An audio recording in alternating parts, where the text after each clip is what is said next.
pulmonar mayor a 20 milímetros de mercurio. Esto según la clasificación NIHA en su última actualización. La actualización pasada nos hablaba de que por encima de 25 milímetros de mercurio, pero actualmente por encima de 20 milímetros de mercurio se considera un paciente con hipertensión pulmonar. ¿Qué es lo que ocurre? Perdón. ¿Qué es lo que ocurre? La hipertensión pulmonar, sabemos que el corazón tiene dos ventrículos y dos aurículas, ¿cierto? Entonces, el ventrículo derecho se encarga de bombear, sí, la sangre a la arteria pulmonar, ¿cierto? Cuando el ventrículo derecho bombea esta sangre, pues la función que cumple básicamente es que la sangre llega al pulmón y se libera dióxido de carbono y se recibe oxígeno. Pero en los casos de hipertensión pulmonar, debido a la alta presión que hay de la tensión en el mismo, se genera una vasoconstricción, las paredes de los alvéolos, arterias, venas y todo el sistema vascular se ponen rígidas y pues no se permite un correcto intercambio de estos componentes. Importante tener en cuenta, hay dos clasificaciones importantes a nivel de hipertensión pulmonar. Entonces tenemos que se clasifican en grupos y tenemos también una clasificación por clase funcional. Si hablamos de grupos, es la clasificación que nos da la NIHA, básicamente está relacionado directamente a cuál es la causal de esa hipertensión pulmonar, que hay muchísimas causales, pero son 5 grupos específicos fundamentales, dentro de los cuales encontramos la hipertensión arterial pulmonar, que puede ser generada por enfermedades como VIH, una cirrosis hepática que genera cambios en esos flujos sanguíneos al corazón, puede ser generada por distintos tipos de factores. En la hipertensión arterial pulmonar asociada a enfermedad del corazón izquierdo, estamos hablando de una disfunción de la sístole y de la diástole. Entonces, principalmente, pues esos son los mecanismos que generan ese tipo de hipertensión pulmonar a tener en cuenta, porque es importante tener muy identificado cuál es el grupo de origen, etiología de la hipertensión pulmonar, pues porque de acuerdo a eso vamos a determinar cuál es el tratamiento indicado. Y si le damos el tratamiento de una hipertensión arterial pulmonar a un paciente con una hipertensión de origen tromboembólico, por ejemplo, pues claramente lo vamos a perjudicar. Entonces, por eso es importante. La hipertensión pulmonar de grupo 3 es la asociada a la hipoxia. En este grupo podemos encontrar los pacientes que son hipocosos, los pacientes que presentan neumonías intersticiales o los pacientes que al realizar una espirometría de flujos identifica que tienen patrones restrictivos o patrones restrictivos. Entonces, la hipertensión arterial de grupo 5 es la multifactorial, entonces pues depende el sistema que esté afectado y dependiendo de eso vamos a determinar cuáles son los medios terapéuticos y de tratamiento y alternativas que son los ideales. En cuanto a las clases funcionales, la clase funcional pues básicamente nos habla de cómo está la función del paciente y cómo es la respuesta al tratamiento. ¿Por qué es importante la clase funcional? La clase funcional es importante pues porque primero nos va a determinar el pronóstico del paciente. De acuerdo al pronóstico, pues hay muchos estudios que nos hablan de qué porcentaje de mortalidad tiene el paciente y de acuerdo a cómo responde el paciente vamos a identificar una mejoría en esa clase funcional. Entonces, la clase funcional tipo 1 básicamente es un paciente que tiene hipertensión pulmonar diagnosticada, ya se la determinaron, pero el paciente no tiene ninguna limitación en la realización de sus actividades diarias, bien sea en reposo o bien sea en actividad física a un ritmo pues, más avanzado. En la limitación funcional tipo 2 es una limitación moderada al realizar ciertos tipos de actividad física, pero es un paciente que se mantiene bastante estable hemodinámicamente. En la tipo 3 la limitación funcional es moderada, o sea, es moderada ante actividad física, pero cuando el paciente está en reposo se mantiene súper bien. Y en la tipo 4, la alimentación funcional en reposo y en descanso se ve alterada. O sea, es el paciente que está con una limitación funcional más avanzada, más grave, y es el peor predictor de pronóstico de mortalidad para este tipo de usuarios. En cuanto al diagnóstico, como lo decía mi compañero Luar en la parte de falla cardíaca, la ProBNP pues es básicamente una sustancia que sabemos que el corazón la secreta y cuando hay un aumento de esta sustancia, eso nos da un indicio no, es un marcador eficiente de que el paciente está presentando falla en el bombeo cardíaco. Entonces hay una falla cardíaca y muchos de los pacientes que llegan con hipertensión pulmonar son primariamente direccionados porque tenían falla cardíaca y posteriormente desencadenan una hipertensión pulmonar. En cuanto El electro. El electro, pues básicamente nos sirve para determinar si hay alteración en el ventrículo derecho, que es el que se ve afectado con la hipertensión pulmonar, y se puede evidenciar un electro con alteraciones en su onda R, básicamente. En el test de la marcha de 6 minutos, básicamente es uno de los mecanismos económicos, fáciles, sencillos, y que nos hablan y nos predicen y nos indican de cómo está la función pulmonar de ese paciente. Entonces, básicamente lo realiza enfermería, tenemos que hacerlo continuamente para este tipo de pacientes y por medio de él vamos a ver qué tan bien está reaccionando el paciente y tolerando al tratamiento que hemos seleccionado para él. El ECO-TT, cuando el ECO-TT se ve alterado, realmente ya el paciente está en un proceso avanzado de su enfermedad. Lo ideal sería identificar el inicio de la enfermedad muy oportunamente, pero pues en Colombia y en el mundo eso no ocurre tanto. Ahorita les voy a explicar, bueno, les voy a hablar sobre la parte de enfermedades huérfanas, de por qué no tenemos todavía un manejo adecuado, oportuno, y por qué no al demorarse tanto tiempo en este diagnóstico, pues la enfermedad se acelera hasta una clase funcional tipo 4, por ejemplo, cuando ya la identifican, ya no hay mucho que hacer, el pronóstico y la expectativa de vida del paciente se reduce considerablemente. Y el cateterismo cardíaco, pues es el gol estándar, o sea, el cateterismo cardíaco es definitivamente el que nos va a definir cómo está la hipertensión pulmonar y si efectivamente la podemos diagnosticar. Tener en cuenta, por favor, ya que aquí hay muchos futuros médicos, que al ser una enfermedad huérfana en Colombia, desde hace unos añitos para acá, desde el 2010, se viene tratando como una enfermedad en salud pública y para poderla trabajar como una enfermedad en salud pública, amerita una notificación epidemiológica oportuna. Si no hay notificación epidemiológica oportuna, básicamente ese paciente está condenado a que no reciba tratamiento oportuno y demás, porque es un tratamiento bastante costoso. Entonces, la importancia de generar conciencia de que sabemos que un paciente con sospecha de hipertensión pulmonar tiene unos signos y síntomas muy parecidos a los de un paciente hipocoso o con falla cardíaca. Entonces, es un paciente que llega con disnea, con dolor torácico, con edema en miembros inferiores, nos lleva a pensar falla cardíaca. Pero no nos podemos quedar con la idea de que el paciente llega así, el abuelito hace 40 años fumaba, entonces es hipocoso y pare de contar. Tenemos que ir más allá para poder determinar si ese paciente probablemente tiene una hipertensión pulmonar. Vamos a garantizarle una expectativa de vida mejor en términos de años y además de eso una calidad de vida mejor porque va a mejorar su clase funcional. Bueno, en cuanto al manejo de la hipertensión pulmonar, lo que veníamos hablando, a nivel de medicamentos, depende el grupo en el que lo ubicamos. Si lo ubicamos en un grupo que la etiología es tromboembólica como el grupo 4, pues el manejo es anticoagulante. Si tiene relación directa con alguna falla cardíaca, pues se puede hacer con diuréticos, se puede hacer con calciantagonistas o dependiendo, básicamente se va tratando la causal. También tenemos el manejo con, ay, se me fue el nombre. Se trata con receptores de la endotelina como el Boncentran y el Ambientcentran. Tratamientos costosos, como les digo, y por eso es importante la notificación epidemiológica oportuna. Y los inhibidores de la fosfodiesterasa, como el sildenafilo, pues para los pacientes con hipertensión pulmonar arterial. Por eso es importante identificar cuál es el tipo o el grupo. Otro tipo de tratamiento puede ser la cestostomía auricular, que básicamente es por vía percutánea, se le hace una incisión al paciente y se introduce un baloncito, se dilata, pero ese manejo es básicamente paliativo para el paciente. Son pacientes que probablemente ya van a terminar en un trasplante de pulmón, que como sabemos en Colombia no es una alternativa fácil, pero es el manejo paliativo para pacientes que no respondieron a todos los tipos de tratamiento que ya teníamos. La tromboendarectomía es una alternativa para pacientes que al manejo farmacológico no respondieron y pues si el paciente es un paciente que por cualquier coagulopatía o condición de base genera trombos, pues esos trombitos nos van a obstruir los pequeños capilares, no van a permitir un correcto flujo y sencillamente pues vamos a tener todo eso que hablábamos en un principio, que las paredes de los vasos se van a volver rígidas y no va a haber un buen flujo sanguíneo y ahí se nos desarrolla todo lo que estábamos hablando.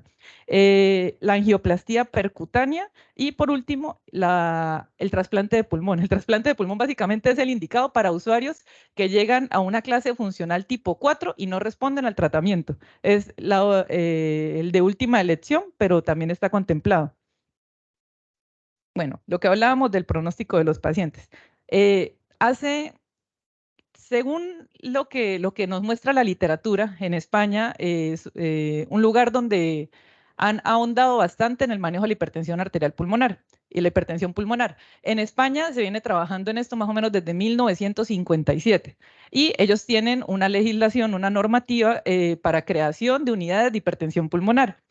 1957. Nosotros en Colombia, a partir del 2010 hasta ahorita, tenemos la legislación para enfermedades huérfanas que nos garantizan un tratamiento oportuno para este tipo de pacientes. En España, el Hospital 12 de Octubre, pues básicamente comparte la información, que eso es otro tema importante a destacar. En manejo de hipertensión pulmonar, uno se va a chequear digamos, los recursos virtuales que existen y no se ofrece mucha información por dos cosas. Primero, porque es enfermedad huérfana. Segundo, porque la prevalencia es muy mínima a nivel mundial. Y tercero, pues porque las instituciones no comparten mucho esa información y no sirven de referenciación. Esto no debería ser así porque más bien si es una enfermedad huérfana que no se está tratando tan oportunamente, que hay desconocimiento por parte del sector salud, así como de los usuarios, la idea es compartirla, pues todo lo que se conozca del tema para poder mejorar y garantizar la calidad de atención en los usuarios. La sobrevida bueno, anteriormente la sobrevida hace años era no mayor al, mejor dicho, el 95% de los usuarios a 3 años ya fallecían porque no tenían un tratamiento oportuno. En la actualidad, con los tratamientos que se han evidenciado y demostrado, la sobrevida ha mejorado a un 85% para clase funcional 1 y 2. O sea, paciente que tiene hipertensión pulmonar, pero realiza las actividades de su vida cotidiana bien. Y para pacientes tipo 2, que tienen una moderada dificultad, pero ante actividades de gran impacto o ejercicio. Entonces, en esos pacientes se mejoró la estadística y el pronóstico a un 85% y a un 65% para pacientes tipo 3, que pues es una clase funcional bastante afectada. Bueno, ¿por qué crear una unidad de manejo de la hipertensión pulmonar? Básicamente, nosotros como institución en Cúcuta, yo soy coordinadora de consulta externa.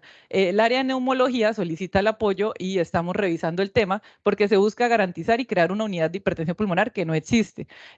La base y el referente que se está teniendo en cuenta en este momento, pues el Hospital 12 de Octubre en España es un buen referente a nivel nacional. Está la Cardiovid, está la cardioinfantil y pues lo que ellos tienen, nosotros también lo tenemos para poder garantizar tener esa unidad aquí en la ciudad. Que el paciente que tiene una hipertensión pulmonar claramente no es un paciente que se pueda estar trasladando en avión a otras ciudades y pues en bus debe ser más complejo y pues necesitamos atenderlos aquí dentro de nuestra región. Entonces, pues básicamente nosotros necesitamos unos recursos a nivel de infraestructura que como institución y no es por nada, pues los tenemos. Necesitamos garantizar que todo este tipo de herramientas para el diagnóstico del paciente se puedan garantizar. Nosotros la tenemos una sala de hemodinamia, tenemos disponibilidad de realizar imágenes diagnósticas, tenemos disponibilidad de un equipo de cardiología que tiene una amplia experiencia en el manejo del tema, tenemos tomógrafo, tenemos el área de hospitalización y pues por eso deberíamos crear una unidad de hipertensión pulmonar. Bueno, lo que les venía diciendo, eso es lo que requiere. Ah, otra cosa muy importante, el área de investigación. Como es una enfermedad huérfana y no se ha estudiado, pues a mí esos temas me parecen, por el contrario, más interesantes. Resulta que hipertensión arterial también es muy importante, lo manejamos mucho, pero eso existen miles de temas y miles de investigaciones y miles de sujetos de estudio. Pero en hipertensión pulmonar, en Cúcuta, investigando incluso con las áreas de epidemiología para que me dieran un referente de cuántos pacientes hay con hipertensión pulmonar en Cúcuta, en este momento no está el dato. Y si no está el dato, pues cómo se generan nuevas investigaciones. Entonces, esa es la importancia. Hablan de una prevalencia a nivel mundial. Entonces, basados en la prevalencia, tenemos un estimado de cuántos usuarios más o menos deben haber en la región, pero digamos, por medio de voz a voz, hablando con el área de cardiología, que son los que realizan los ecocardiogramas y tienen su programa muy bien estructurado de falla cardíaca, ellos van identificando pequeños casos puntuales de hipertensión pulmonar. La idea es poderlos agrupar, poder empezar a generar estudios, investigación y demostrar cómo va a mejorar la sobrevida de estos tipos de usuarios. Bueno, ahora la parte que a mí me parece más bonita. ¿Por qué la enfermedad de hipertensión arterial, de hipertensión pulmonar es una enfermedad huérfana? Como les decía anteriormente, estamos en el 2023 y desde el 2010 hasta ahorita se empezó a legislar sobre la hipertensión pulmonar. Es decir, hasta ahorita se hace hincapié en cómo se va a garantizar el tratamiento oportuno de este tipo de usuarios por medio de la Ley 1392 del 2010. La prevalencia de la hipertensión pulmonar a nivel mundial es de 5 casos por 5.000 habitantes. En Colombia hay 51.600.000 habitantes más o menos, lo que nos lleva a pensar que en todo el territorio nacional aproximadamente debemos encontrarnos con unos 1.000 a 2.300 casos de hipertensión pulmonar y está sujeto a estudio identificar cuántos en el norte de Santander, pero también tienen una relevancia e importancia.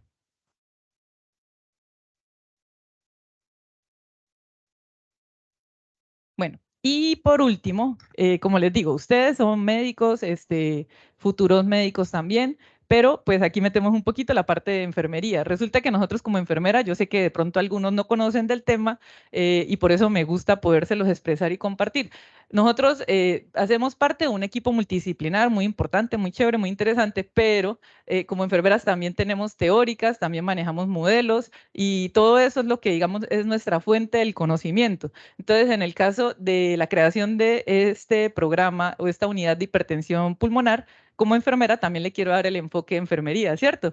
Entonces, básicamente, dentro de todo lo que se revisó, de todas las teóricas, la enfermera es holística por naturaleza. Todos sabemos que la enfermera está aquí, allá, está pendiente de si el paciente lloró, de si el paciente tiene condiciones familiares, económicas y también de la parte funcional, hemodinámica y demás. Entonces somos holísticas. Entonces, digamos, las teóricas de enfermería nuestras, en este caso sería Calista Roy, la que vamos a utilizar como fundamento para el manejo de nuestra hipertensión pulmonar. Nuestras teóricas de enfermería buscan eso, agrupar todo de forma holística. Entonces, les comparto, en el caso de Calista Roy, ella básicamente habla del proceso de adaptación. ¿Por qué es importante para esto? Pues sencillamente porque el paciente con hipertensión pulmonar va a ser un paciente, un usuario, que su condición clínica va a estar cambiando progresivamente. La enfermedad pulmonar, hipertensión pulmonar no tiene cura, se garantiza una mejoría en la calidad de vida, pero no tiene cura. Entonces, pues la idea es que el usuario logre adaptarse a todos esos procesos y cambios. Ella habla de los modelos de adaptación en la parte fisiológica del usuario,